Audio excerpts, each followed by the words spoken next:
ओम शांति। आज हम अपने पुनर्जन्म के बहुत सारे कर्मों को जानते हैं, लेकिन पूर्व जन्म में किए गए कर्मों का फल भगवान हमें इस जन्म में भी देता है। वो कैसे पता चले? कई बार हमें ये भी पता चलता है कि हमारे पूर्व जन्मों के कई पाप कर्म भी हमारे इस जन्म में सामने आते हैं। हमें उसका फल भी मिलता है तो सजा भी मिलती है। लेकिन पूर्व जन्म के किए गए कर्मों का फल हमें कौन से समय पर मिलता है, कैसे मिलता है? कई बार हम सोचते हैं कि हमने इस जन्म में तो कोई ऐसे अच्छे कर्म किए ही नहीं है जो भगवान ने मुझे इतना श्रेष्ठ बनाया या इतना धनवान बनाया। तो आप हमेशा याद रखें कि आपके वो पूर्व जन्मों के कर्मों का फल ही था जिसने आपको इस जन्म में धनवान बनाया है। लेकिन अगर आप उसी धन से इस जन्म में कोई पुण्य कर्म करते हैं तो आप अगले जन्म में भी धनवान बन सकते हैं। लेकिन आप ये सोचो, अगर आपने पूर्व जन्म में कोई अच्छे कर्म किए हैं, किसी की मदद की है, किसी का सहयोग किया है, किसी के जीवन में खुशियां लाई हैं, तो आप सोचिए, आप जब अगला जन्म लेते हैं तो आप उसी घर में जन्म लेते हैं जहां पर ढेरों खुशियां होती हैं। आपने देखा होगा कई बार पूर्व जन्मों की खुशियां, पूर्व जन्मों का कर्मों का फल इस जन्म में आपने देखा होगा किसी घर में बच्चा ही नहीं है, लेकिन 20 साल के बाद उस घर में एक बच्चा आया। वो पूरा परिवार बहुत दुखी अशांत माहौल में था, लेकिन उस बच्चे ने आकर के एकदम उसके परिवार में खुशियों की लहर फैला दी। पूरा परिवार खुश हो गया और वो उसकी इतनी केयर करना, छोटी छोटी बात उसकी मानना, छोटी छोटी बातों को उसके जीवन के साथ जोड़ना या उसकी हर चीज की एक छवि लेना।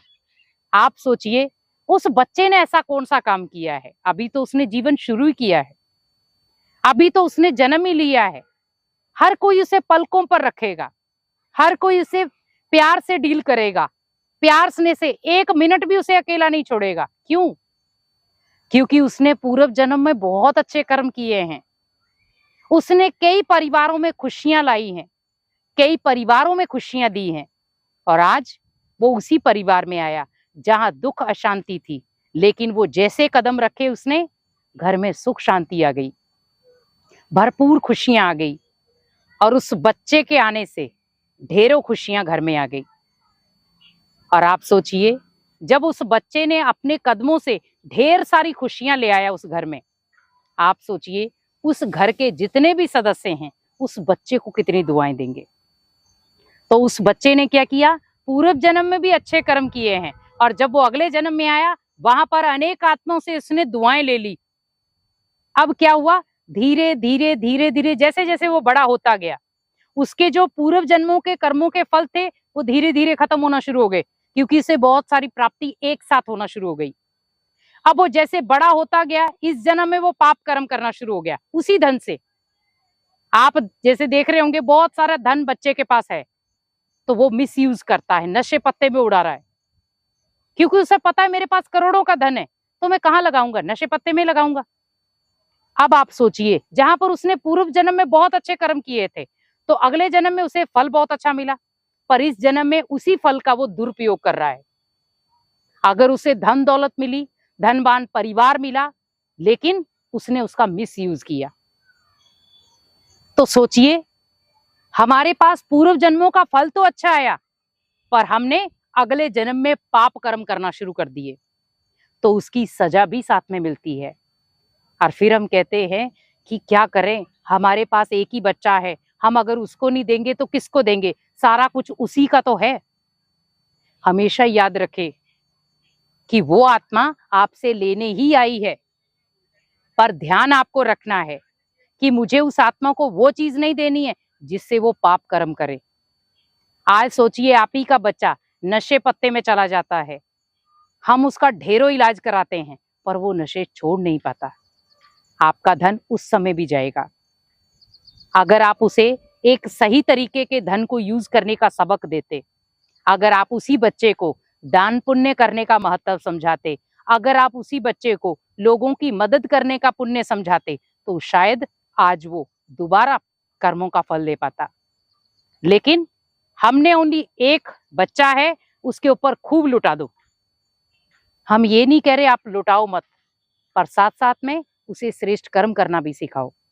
कई बार माता पिता बच्चों की छोटी छोटी हरकतों को नजरअंदाज कर जाते हैं, लेकिन वही बच्चे जब बड़े होते हैं उनकी वही आदतें कठोर बन जाती हैं और वही आदतें कई बार टेंशन का कारण बन जाती हैं। आपने बहुत सारे माता पिता देखे होंगे, उन्होंने जितना बच्चों को फ्रीडम दी, बच्चे उतने ही उनका नाम बदनाम कर रहे हैं। जितना बच्चों को उन्होंने फ्रीडम दी, आज वही बच्चे उन माता पिता को मारने के भी उतारू हो जाते हैं। जिन माता पिता ने बच्चों को हाथों पर रखा, आज वो बच्चे अपने माता पिता को अपने घर में भी रखना अच्छा नहीं समझते। आप सोचिए क्या है ये जनरेशन, क्योंकि हम ओनली उस जनरेशन को धन के ऊपर खड़ा कर रहे हैं। लेकिन सोचो, जब आपने उस जनरेशन को धन के ऊपर खड़ा किया तो आप सोचो ओनली आप उसकी जरूरत की इच्छाओं को पूरा कर सकते हो, आप उसकी आदतों को नहीं बदल पाओगे। आज कई ऐसे पेरेंट्स भी हैं, अपने बच्चों को साथ लेकर जाते हैं, बेटा चलो दान पुण्य करने चलना है। बच्चे को बहुत अच्छा लगता है और उसके मन में एक भावना बैठती है कि हाँ, जैसे मेरे मम्मी पापा ऐसे करते हैं मुझे भी ऐसा करना है। जैसे माता पिता अगर एक सही शिक्षक बन जाएं, अगर सही एक गाइड बन जाएं, तो बच्चा कभी भी गलत संगति में न जाए। लेकिन आज बच्चा भले मोबाइल हो, बच्चे भला नशे पत्ते में हो, माता पिता को कोई फर्क नहीं पड़ता। और फिर कंडीशन ये हो जाती है, माता पिता बोलते हैं, बच्चा सुनता नहीं है। तो वो पूर्व जन्मों के कर्मों का ही फल है जो उसे इस जन्म में आपको सिंगल औलाद के रूप में मिला। पर अगर आप इस जन्म में उसका सही से साथ नहीं दे पाए तो कर्मों की सजा भी उसे मिलेगी। तो भगवान ये नहीं है कि आपको ओनली पूर्व जन्मों के कर्मों का फल देता है, अगर उसने देना है तो पूर्व जन्मों की सजा भी वो देगा। जैसे बच्चा आया, एक ही बच्चा आया है और वो शरीर से बीमार है, किसी ना किसी तरीके से वो चल नहीं सकता, बोल नहीं सकता, खा नहीं सकता, पर आपकी वो एक ही औलाद है और वो भी 20 साल के बाद हुई है। ये है कर्मों की सजा जो पूर्व जन्मों में उस बच्चे ने किया है। उसने भी बहुत सारी आत्माओं का दिल दुखाया है, तो इस जन्म में उसे दिल तो मिला पर दुख देने वाला मिला।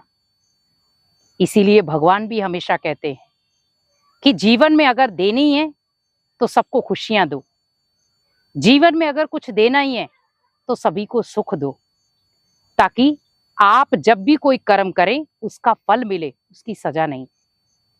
आज हमें सजा भी मिलती है, हम तो भी अपनी आंखें नहीं खोल पाते।